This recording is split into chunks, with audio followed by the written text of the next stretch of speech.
UP ਦੇ ਵਿੱਚ ਇਸ ਆਜ਼ਾਦ ਨਾਮ ਦੇ ਇਸ ਨੌਜਵਾਨ ਨੇ यूपी ਨੂੰ ਹਿਲਾ ਕੇ ਰੱਖਤਾ। ਸੈਂਟਰ ਹਿਲ ਚੁੱਕਿਆ।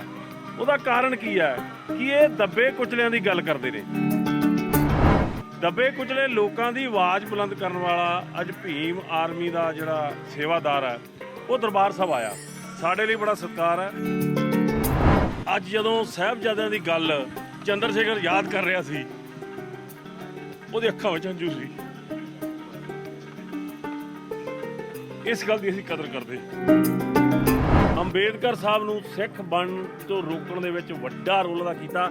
ਇਸ ਕਿਤਾਬ ਦੇ ਵਿੱਚ ਇਹ ਸਾਰਾ ਵਰਣਨ ਹੈ। ਤੇ ਮੈਂ ਇੱਕ ਹੋਰ ਗੱਲ ਦੱਸ ਦਿਆਂ ਜਿਹਦੇ ਲਈ ਮੇਰੇ ਮਨ ਦੇ ਅੰਦਰ ਆਜ਼ਾਦ ਲਈ ਸਤਿਕਾਰ ਰਹੇਗਾ। ਇਹ ਕਹਿੰਦਾ ਵੀ ਇਸ ਕਿਤਾਬ ਦਾ ਮੈਂ ਹਿੰਦੀ ਵਰਸ਼ਨ ਨਹੀਂ ਕਰਵਾਉਣਾ, ਮੈਂ ਇਸ ਕਿਤਾਬ ਨੂੰ ਪੜ੍ਹਨ ਵਾਸਤੇ ਪੰਜਾਬੀ ਸਿੱਖੂੰਗਾ। ਇਹ ਬਹੁਤ ਵੱਡੀ ਗੱਲ ਆ, ਅਸੀਂ ਇਹਦਾ ਸਤਿਕਾਰ ਕਰਦੇ।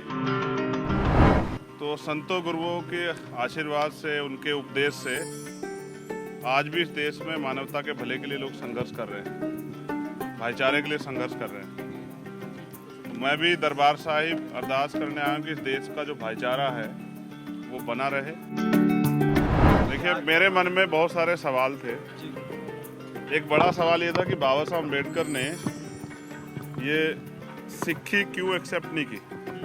ये जो सवाल है, आज इसका जो सवाल का जो जवाब है वो भी मुझे यहाँ से मिला। तो सरकार से हमारी मांग है कि जो बंदी सिख हैं उनको तो जल्दी से जल्दी रिहा करें, जिससे कि न्याय उनके साथ न्याय हो। क्योंकि अगर किसी के साथ अन्याय होता और चुप्पी रखी जाती है तो ये गलत।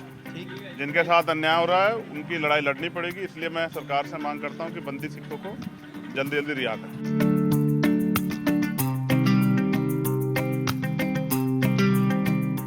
ਚੰਦਰ ਸ਼ੇਖਰ ਆਜ਼ਾਦ ਇੱਕ ਦੁਨੀਆ ਦੇ ਅੰਦਰ ਤੇ ਖਾਸ ਤੌਰ ਤੇ ਹਿੰਦੁਸਤਾਨ ਦੇ ਅੰਦਰ ਇੱਕ ਬੜਾ ਚੰਗਾ ਨਾਂ ਹੈ। ਜਿਹੜੀ ਯੂਪੀ ਹੈ, ਜਿੱਥੋਂ ਹਿੰਦੁਸਤਾਨ ਦੀ ਸਰਕਾਰ ਬਣਦੀ ਹੈ, ਯੂਪੀ ਦੇ ਵਿੱਚ ਇਸ ਆਜ਼ਾਦ ਨਾਮ ਦੇ ਇਸ ਨੌਜਵਾਨ ਨੇ यूपी ਨੂੰ ਹਿਲਾ ਕੇ ਰੱਖਤਾ। ਸੈਂਟਰ ਹਿਲ ਚੁੱਕਿਆ। ਉਹਦਾ ਕਾਰਨ ਕੀ ਹੈ ਕਿ ਇਹ ਦੱਬੇ ਕੁਚਲਿਆਂ ਦੀ ਗੱਲ ਕਰਦੇ ਨੇ। ਗੁਰੂ ਸਾਹਿਬਾਨ ਨੇ ਸਾਨੂੰ ਇਹ ਕਿਹਾ ਸੀ ਕਿ ਇਨ ਗਰੀਬ ਸਿੱਖਣ ਕੋ ਦਿਉ ਪਾਤਸ਼ਾਹੀ ਯਾਦ ਕਰੇ ਹਮਰੀ ਗੁਰਿਆਈ। ਦੱਬੇ ਕੁਚਲੇ ਲੋਕਾਂ ਦੀ ਆਵਾਜ਼ ਬੁਲੰਦ ਕਰਨ ਵਾਲਾ ਅੱਜ ਭੀਮ ਆਰਮੀ ਦਾ ਜਿਹੜਾ ਸੇਵਾਦਾਰ ਹੈ ਉਹ ਦਰਬਾਰ ਸਾਹਿਬ ਆਇਆ। ਸਾਡੇ ਲਈ ਬੜਾ ਸਤਿਕਾਰ ਹੈ। ਸਿੰਘ ਸਾਹਿਬ ਦੇ ਕੋਲ ਇਹਨਾਂ ਨੇ ਦਰਸ਼ਨ ਕੀਤੇ ਨੇ, ਇਹਨਾਂ ਨੇ ਵਿਚਾਰਾਂ ਦੀ ਸਾਂਝ ਪਾਈ ਆ। ਮੈਂ ਇੱਕ ਇਨਸੀਡੈਂਟ ਤੁਹਾਨੂੰ ਅੰਦਰ ਦੀ ਦੱਸ ਦੇਣਾ ਚਾਹੁੰਦਾ ਕਿ ਦੁਨੀਆ ਦੇ ਅੰਦਰ ਜਿਹੜਾ ਸਿੱਖੀ ਨਾਲ ਪਿਆਰ ਰੱਖਦਾ, ਮਨੁੱਖਤਾ ਦੀ ਗੱਲ ਕਰਦਾ, ਮਾਨਵ ਅਧਿਕਾਰਾਂ ਦੀ ਗੱਲ ਕਰਦਾ, ਤਾਂ ਉਹ ਜਦੋਂ ਵੀ ਸਿੱਖ ਇਤਿਹਾਸ ਕਿਤੇ ਵਰਣਨ ਹੁੰਦਾ ਤਾਂ ਉਹਦੀ ਅੱਖਾਂ ਵਿੱਚ ਹੰਝੂ ਹੁੰਦੇ ਆ। ਅੱਜ ਜਦੋਂ ਸਾਹਿਬਜ਼ਾਦਿਆਂ ਦੀ ਗੱਲ ਚੰਦਰ ਸ਼ੇਖਰ ਯਾਦ ਕਰ ਰਿਹਾ ਸੀ, ਉਹਦੀ ਅੱਖਾਂ ਵਿੱਚ ਹੰਝੂ ਸੀ। ਇਸ ਗੱਲ ਦੀ ਅਸੀਂ ਕਦਰ ਕਰਦੇ। ਇਹਨਾਂ ਨੂੰ ਆਇਆਂ ਨੂੰ ਜੀ ਆਇਆਂ ਨੂੰ। ਸਾਡੀ ਲੜਾਈ ਉਸ ਬ੍ਰਾਹਮਣਵਾਦ ਦੇ ਖਿਲਾਫ ਹੈ ਜਿਸ ਬ੍ਰਾਹਮਣਵਾਦ ਦੇ ਖਿਲਾਫ ਗੁਰੂ ਸਾਹਿਬ ਨੇ ਸਾਨੂੰ ਸਥਾਪਿਤ ਕੀਤਾ। ਗੁਰੂ ਸਾਹਿਬ ਨੇ ਜਿਹੜੀ ਸਿੱਖ ਕੌਮ ਸਾਜੀ। ਸੋ ਇਸ ਕਰਕੇ ਦਲਿਤ ਦੀ ਕੋਈ ਵੀ ਗੱਲ ਆਉਂਦੀ ਹੈ, ਕਿਉਂਕਿ ਗੁਰੂ ਸਾਹਿਬ ਨੇ ਦਲਿਤਾਂ ਨੂੰ ਸਤਿਕਾਰ ਦਿੱਤਾ, ਪੱਛੜਾਂ ਨੂੰ ਸਤਿਕਾਰ ਦਿੱਤਾ। ਅੱਜ ਇਹ ਸਾਡੇ ਕੋਲ ਆਏ ਨੇ। ਤਖਤ ਸਾਹਿਬ ਵੱਲੋਂ ਵੀ ਸਤਿਕਾਰ ਮਿਲਿਆ। ਸ਼੍ਰੋਮਣੀ ਗੁਰਦੁਆਰਾ ਪ੍ਰਬੰਧਕ ਕਮੇਟੀ ਦੇ ਇੱਕ ਸੇਵਾਦਾਰ ਹੋਣ ਦੇ ਨਾਤੇ ਇਹਨਾਂ ਨੂੰ ਜੀ ਆਇਆਂ ਕਹਿੰਦੇ ਆ। ਦਿਲ ਤੋਂ ਇਹਨਾਂ ਦੀਆਂ ਗਾਇਨਾਂ ਦਾ ਸਤਿਕਾਰ ਕਰਦੇ ਹਾਂ। ਅਸੀਂ ਪੂਰਾ ਆਸ ਕਰਦੇ ਹਾਂ ਕਿ ਇਹ ਜਿਹੜੀ ਲੜਾਈ ਲੜਨਗੇ, ਦਲਿਤ ਦੀ ਲੜਾਈ, ਦੱਬੇ ਕੁਚਲੇ ਲੜਾਈ ਦੇ ਵਿੱਚ ਅਸੀਂ ਪੂਰਾ ਸਾਥ ਦੇਵਾਂਗੇ। ਗਰੇਵਾਲ ਸਾਹਿਬ ਇਹਨਾਂ ਨੇ ਕਿਤਾਬ ਲਿਖੀ ਹੈ ਜਿਹਦੇ ਤੇ 2 ਫੋਟੋਆਂ ਬਣੀਆਂ ਹੋਈਆਂ ਨੇ। ਫੋਟੋਆਂ ਨੂੰ ਸਾਰੇ ਭਲੀ ਭਾਂਤੀ ਜਾਣਦੇ ਨੇ। ਇੱਕ ਬੜਾ ਵੱਡਾ ਸਾਕਾ ਹੋਇਆ ਸੀ ਇੱਥੇ, ਡਾਕਟਰ ਅੰਬੇਦਕਰ ਜਿਹੜਾ ਸਿੱਖ ਧਰਮ ਨੂੰ ਅਪਣਾਉਣ ਲਈ ਪਹੁੰਚੇ ਸੀ। ਮੈਨੂੰ ਬੜੀ ਚੰਗੀ ਗੱਲ ਲੱਗੀ। ਵਾਪਸ ਭੇਜ ਦਿੱਤੇ ਗਏ। ਮੈਨੂੰ ਇੱਕ ਚੰਗੀ ਗੱਲ ਲੱਗੀ ਹੌਸਲੇ ਦੇ ਆਗੂਆਂ ਵੱਲੋਂ ਕਿ ਇਹਨਾਂ ਦੇ ਮਨ ਦੇ ਅੰਦਰ ਇੱਕ ਖਿਆਲ ਲੈ ਕੇ ਆਏ ਨੇ। ਇੱਕ ਲੀਡਰ ਹੁੰਦਾ ਜਿਹੜਾ ਉਹ ਆਪਦੀ ਜਾਤੀ ਦੇ, ਆਪਦੇ ਜਿਹੜੇ ਵਰਗ ਦੇ ਲੋਕਾਂ ਦੇ ਬਾਰੇ 'ਚ ਜੋ ਸਵਾਲ ਰੱਖਦਾ, ਅੱਜ ਇਹਨਾਂ ਨੇ ਸਵਾਲ ਜਿਹੜੇ ਕੀਤੇ ਉਹਦੇ ਸ਼ੰਕੇ ਨਿਵਰਤ ਕੀਤੇ। ਤੇ ਇਹ ਗੱਲ ਇਹਨਾਂ ਨੂੰ ਜਥੇਦਾਰ ਸਾਹਿਬ ਨੇ ਜ਼ਿਕਰ ਕੀਤਾ ਕਿ ਇੱਕ ਕਿਤਾਬ ਹੈ ਜਿਹੜੀ ਸਬੂਤਾਂ ਸਹਿਤ ਹੈ ਕਿ ਭੀਮ ਰਾਓ ਅੰਬੇਦਕਰ ਸਿੱਖ ਕਿਉਂ ਨਹੀਂ ਬਣ ਸਕਿਆ। ਇਸ ਦੇਸ਼ ਦੇ ਉਦੋਂ ਜਿਹੜੇ ਕਾਬਜ ਲੋਕ ਸੀ, ਜਿਹੜੇ ਅੰਗਰੇਜ਼ਾਂ ਦੇ ਟਾਊਟ ਸੀ, ਮਹਾਤਮਾ ਗਾਂਧੀ ਵਰਗੇ, ਉਹਨਾਂ ਲੋਕਾਂ ਨੇ ਅੰਬੇਦਕਰ ਸਾਹਿਬ ਨੂੰ ਸਿੱਖ ਬਣਨ ਤੋਂ ਰੋਕਣ ਦੇ ਵਿੱਚ ਵੱਡਾ ਰੋਲ ਅਦਾ ਕੀਤਾ। ਇਸ ਕਿਤਾਬ ਦੇ ਵਿੱਚ ਇਹ ਸਾਰਾ ਵਰਣਨ ਹੈ। ਤੇ ਮੈਂ ਇੱਕ ਹੋਰ ਗੱਲ ਦੱਸ ਦਿਆਂ ਜਿਹਦੇ ਲਈ ਮੇਰੇ ਮਨ ਦੇ ਅੰਦਰ ਆਜ਼ਾਦ ਲਈ ਸਤਿਕਾਰ ਰਹੇਗਾ। ਇਹ ਕਹਿੰਦਾ ਵੀ ਇਸ ਕਿਤਾਬ ਦਾ ਮੈਂ ਹਿੰਦੀ ਵਰਸ਼ਨ ਨਹੀਂ ਕਰਵਾਉਣਾ, ਮੈਂ ਇਸ ਕਿਤਾਬ ਨੂੰ ਪੜ੍ਹਨ ਵਾਸਤੇ ਪੰਜਾਬੀ ਸਿੱਖੂੰਗਾ। ਇਹ ਬਹੁਤ ਵੱਡੀ ਗੱਲ ਆ, ਅਸੀਂ ਇਹਦਾ ਸਤਿਕਾਰ ਕਰਦੇ ਹਾਂ। मैं भारत का एक छोटा सा गुरुओं का बेटा हूँ। मेरा नाम चंद्रशेखर आज़ाद। और आज हम लोग जो हैं दरबार से मत्था टेकने के लिए आए हैं। नाम तो आपको पैदा होने के साथ मिल जाता है, लेकिन असली नाम तब होता है जब आप कुछ काम करके दिखाते हैं। तो संतों गुरुओं के आशीर्वाद से, उनके उपदेश से आज भी इस देश में मानवता के भले के लिए लोग संघर्ष कर रहे हैं, भाईचारे के लिए संघर्ष कर रहे हैं। तो मैं भी दरबार साहिब अरदास करने आया हूँ कि इस देश का जो भाईचारा है वो बना रहे। इस देश में जो कमज़ोर तबके हैं उनके भले के लिए, उनको खड़े करने के लिए जो गुरुओं ने पहले से प्रक्रिया जो है प्रयास किए वो आगे बढ़े। और यहाँ इंसानों को, इंसानों जैसा जीवन जो है, जो सिक्खी में का गुण है, जो सिक्खी की पहचान है कि मानव मानव एक समान, वो बना रहे, जो अभी किन्हीं कारणों से नहीं बना हुआ है। तो आज देश के हालात में ये कहना कोई बड़ी बात नहीं है कि देश के हालात जो हैं वो बड़े कमज़ोर किए जा रहे हैं षड्यंत्र करके। ऐसे में हमें एकजुट रह के अपने प्रदेश के लिए भाईचारे की एक नई पहल करनी चाहिए, और जो कमज़ोर लोग हैं जिनको अधिकार नहीं मिले, उनके अधिकार किस तरह से मिले, इसके लिए भी संघर्ष करना चाहिए। उसी कार्य को हम लोग आगे बढ़ा रहे हैं। गुरुओं ने जो कुर्बानियाँ दी हैं, उन कुर्बानियों से हमें सीख लेनी चाहिए कि किस तरह से जो है एक अच्छे विचार के लिए, एक अच्छे रास्ते के लिए और मानवता के भले के लिए कुर्बानियाँ सदियों से जो है दी गई और आगे भी देते हम लोग जो है रहेंगे। कौन लोग देश कमजोर कर रहे हैं? ये वो लोग हैं जो नहीं चाहते इस देश में भाईचारा बने, कौन है? और ये सब आरएसएस बीजेपी के लोग, ये वो लोग हैं जो इस देश को बांट के रखना चाहते हैं। ये वो लोग हैं जो ऊंच नीच की भावना पैदा करते हैं। तो इसलिए ऐसे लोगों से हमें अपने लोगों को सावधान रखना। लेकिन जो हिंदू राष्ट्र की बात कर रहे हैं, लेकिन ईसाई धर्म में परिवर्तन जो हो रहा है, चाहे वो हिंदू धर्म हो चाहे वो सिख धर्म हो, बड़ी संख्या में हो रहा है। तो फिर ये प्रचार कहाँ रह गया? फिर हिंदू राष्ट्र के लिए प्रचार कहाँ है? देखिए, ये सेकुलर मुल्क है, इसमें संविधान है। सभी धर्मों, पंथों को अपनी पूजा अर्चना, उपासना करने का अधिकार है और उसको आगे बढ़ाने का अधिकार है।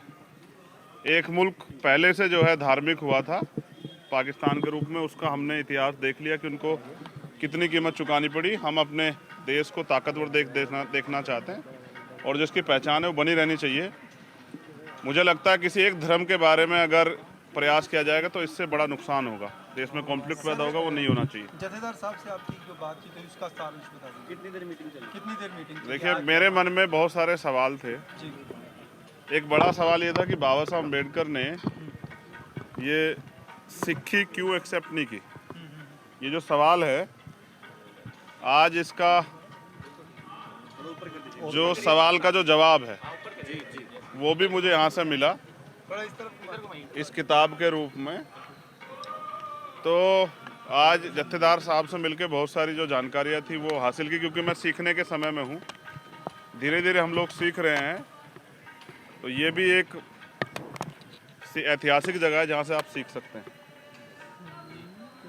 तो आपको क्या आश्वासन दिया जत्थेदार साहब? जत्थेदार साहब ने आश्वासन दिया, उनका आशीर्वाद है कि इस लड़ाई में जो है उनका आशीर्वाद मुझे हमेशा मिलता रहेगा।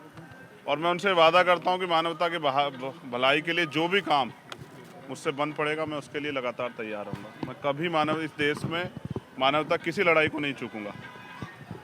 बहुत बहुत इस जो है पवित्र दरबार साहब पे जो है आके अच्छा लगा।